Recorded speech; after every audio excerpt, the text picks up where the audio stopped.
مرد کا غصہ اکثر عورتوں کو برا لگتا ہے، مگر حقیقت یہ ہے کہ ہر بار غصہ نفرت کی علامت نہیں ہوتا۔ مرد جب غصے میں آ کر کوئی بات کرتا ہے نا، تو زیادہ تر اس کے پیچھے اس کا جذبہ چھپا ہوتا ہے۔ وہ دراصل تم سے دور نہیں جانا چاہتا، بلکہ تمہیں اپنا بنائے رکھنے کے لیے لڑ رہا ہوتا ہے۔ عورت کو لگتا ہے کہ شاید اب وہ تھک گیا ہے، اس کے دل میں میرے لیے محبت نہیں رہی، اس کی محبت میں کمی آ گئی ہے، لیکن اصل میں وہ غصے کے ذریعے اپنی محبت کا اظہار کرتا ہے۔ مرد کی زبان سخت ضرور ہو سکتی ہے، مگر دل کے اندر وہی عورت بسی ہوتی ہے جس سے وہ لڑ رہا ہوتا ہے۔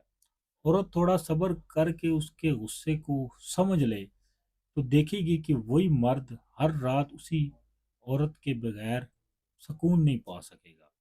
اس کا غصہ دراصل ایک پکار ہے، ایک ضد ہے کہ مجھے چھوڑ کر نہ جانا۔